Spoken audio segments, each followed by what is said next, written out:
أنا متأكد أنه ديما كتقول في راسك بلي أنا طموح، عندي أفكار، عندي خطط، وعارف راسي نقدر نوصل بعيد.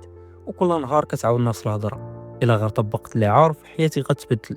ولكن الحقيقة ما كتبداش، وما كديرش داكشي اللي باغي. وكل مرة ما كتبداش كتحس بشي ألم صغير كيزيد، بحال شي مسافة كتكبر بين شكون ممكن تولي وشكون انت فعلا دابا. وهاد المسافة كتجرب معاها واحد الألم كبير، كتخلي كلشي مشوش. ومع الوقت كتولي كتسول في راسك، يمكن فيا شي عيب، يمكن انا ما قادرش. خلينا نبداو من هنا، من هذا الالم، حيت بزاف ديال الناس كيهربوا منه، كيبغيو يغداو بنصائح بحال يلا غير ديرها.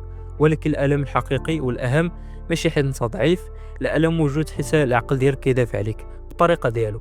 والمشكل الحقيقي هو اللي كنسميوه الفجوه بين الطموح والفعل.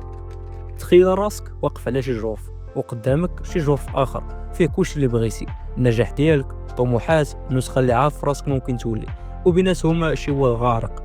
وكل مره ما كتبداش داك الواد كيزيد يغرق ويكبر، وانت هنا باقي كتعاود الخطط في راسك بحال شي شريط مكرر. وكل فرصه ضاعت كتزيد تقع على كتافك. وهاد الثقل ماشي غير صوره في الخيال، مع الوقت كيولي احساس في الجسم ديالك، عصبيه بلا سبب، احساس ديال الشك في راسك. والفجوه ما كتوقفش عند الهدف ديالك، كتمس حتى تقديرك لذاتك، الهويه ديالك، وحتى العلاقات ديالك. وكتولي كتقول يمكن انا مجرد واحد ما كيقدرش يدير والو. وهنا كيولي العذاب بصح. ومحزن، انت ماشي غافل ولا ما عارفش، عارف الخطوات، قريتي كتب، شفتي فيديوهات، خططتي، ولكن ملي كيجي وقت الفعل ما كديرش. ومن هنا كيطلع الصوت القاسي، علاش انا كسول، وعلاش ما باغيش ندير والو. ولكن هذه ماشي الاسئله الصحيحه. واللي وقف الطريق ديالك هما عوائق خفيه، كاين اللي كيوقفوا التشويش ديال الحجم وخطه كبيره بزاف فكتفشل. كتشوف الخطوه 100، ولكن الخطوه الاولى مدفونه تحت الثقل ديالك فكتفشل. والهروب كيولي امن. وكاين اللي كيعيش بالعقليه ديالها كامل يا والو، الا ما درتهاش مثاليه علاش نبدا، حيت تعود يكون داك الشخص الذكي ولا القادر، وخايف يبدا وما يبانش مزيان.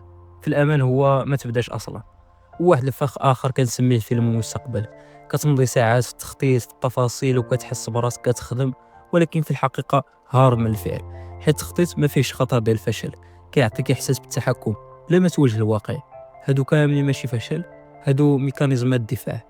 عقلك كيحاول يحميك من الخوف، من الخيبه، وحتى من التغييرات اللي كيجيبها النجاح.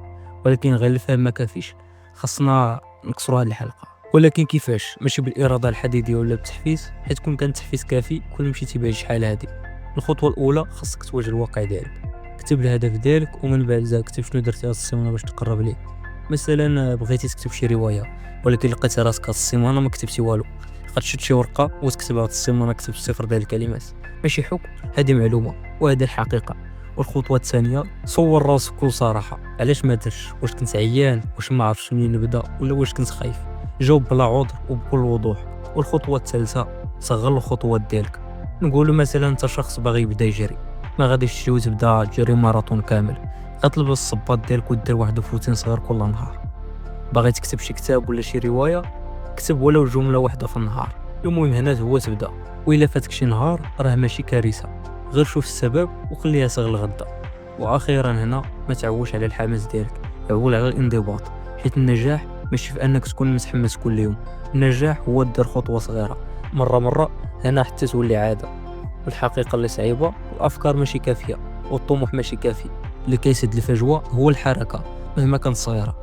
ايوا ما تبقاش تسنى اللحظه المثاليه، وما تبقاش تسنى تكون واجد. دير خطوه صغيره اليوم، غدا وعاود، وغادي تلاحظ شويه بشويه المسافه بينك وبين النسخه اللي بغيتي تولي كتسد. ونسى الكمال ونسى فكره الاستعداد، وكون الشخص اللي كيتحرك. هادشي اللي كاين في هذه الحلقه. خلوني نعرف الراي ديالكم في التعليق، وتهلاو في راسكم، ونشوفكم في حلقه جديده.